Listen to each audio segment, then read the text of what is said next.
Hey guys, what's up? This is Sammy. Got a gameplay of Black Ops 1 on PS3.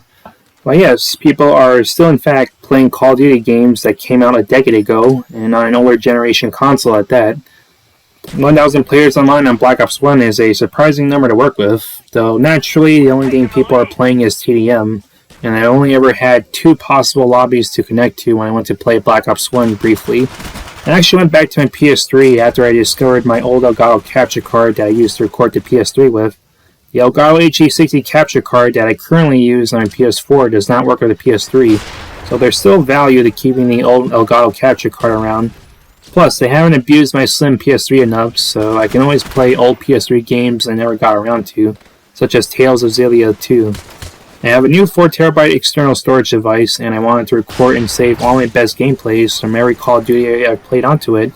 And upon finding my old Elgato, I thought, why don't I go capture all the Call of Duty gameplays I have saved in theater mode?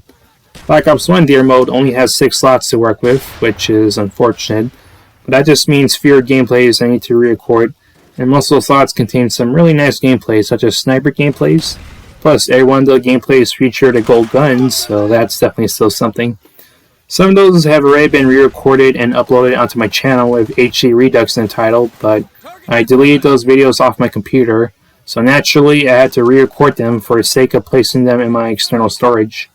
I do kind of regret uploading those videos back then, thanks to YouTube's brilliant video compression nerfing the video quality, and looking at old Black Ops 1 HD recorded gameplay of mine with cruddy quality, I was definitely way too enthusiastic about being able to record and upload in proper HD, without ever taking YouTube's video quality practices into account.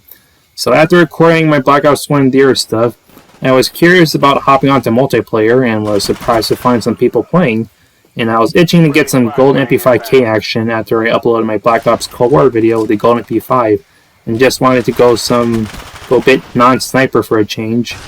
I also wanted to see if my console groove came back after my time on Modern Warfare Remastered on the PS4 got me reacquainted with controller sticks again.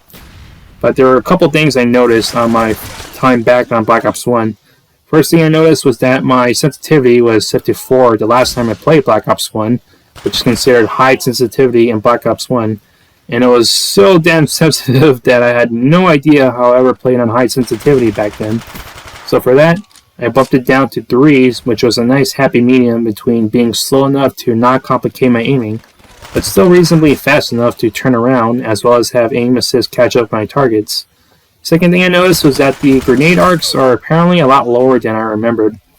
I guess I was too used to the recent Call of Duty game's more javelin throw arcs, so I ended up missing the point on my grenades for syntax and stuns more often than I expected. Third thing I noticed was that while the current player base I came across were all super high prestigious, with some having hit 15th, using gold guns, and sticking to using metal weapons like the FAMAS, I never really felt any sort of, say, high-level competition for them. Obviously, SBMM is not a thing in Black Ops 1, but the few games I played in felt a bit tame, for the lack of a better word. But that's not to say I was absolutely dominating on my return. In fact, my first game back was a game on Nuketown where I got my ass kicked, but I feel like there was more of a casual vibe that's clearly been missing in the recent Call of Duty games as of late. A lot less try-hardiness. I think maybe the lack of gimmicks and the more simpler nature of older Call of Duties like Black Ops 1 helped a lot.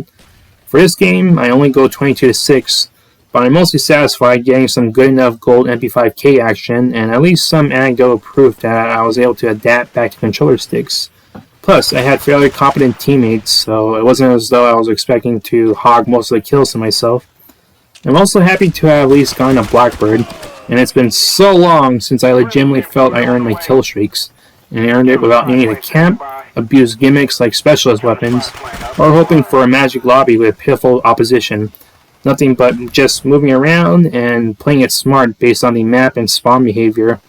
Normally, I'd be more likely to either snipe or use something like the AK-47 on a map like Jungle, but I still insisted on the MP5K for the entirety of the mini session I had on Black Ops 1. And ultimately, I had fun just being able to use normal weapons again. No dual-wield pistols, no shotguns, no sniper rifles, no crutches. When you have guns firing hit scans instead of projectiles, and therefore don't have to account for things like travel time and bullet drop, gunplay is certainly way less of a headache. Plus, I also gained a greater appreciation for gold camo in Black Ops 1.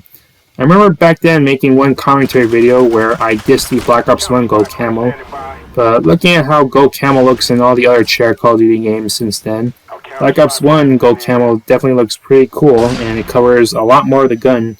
The gold camo in Cold War doesn't cover the top of the MP5, for instance, whereas in Black Ops 1 the gold camo on the MP5K does, and in Cold War gold camo is a lot closer in look to Black Ops 1's, so it's kind of weird that a game from 2011 schooled a Call of Duty in the same Black Ops sub-series 9 years later on aesthetics. Nevertheless, I'm happy to have gotten some time in on an older Call of Duty game where all my effort definitely has not gone to waste. Even with a smaller player base sticking around playing Black Ops 1, I definitely was happy to be able to go back and use my favorite guns with gold camo on them. It's one of the best nostalgia trips I can ask for. I mean, there's no way in hell I'm ever going through with legit prestiging to 14 on the PC version of Black Ops 1 just for the sake of being able to buy and use gold camo with better graphics. That ship has long set sail when I briefly entertained that notion. Getting gold camo and using the Tundra and MP5 in Cold War is about the closest thing to using a gold L96 and MP5K in a graphically updated setting, so I'll spare myself another long-term commitment and just play Black Ops 1 on PS3 if I ever want to use those again. That's the gameplay and commentary. Hope you enjoyed it, and Insanity is out.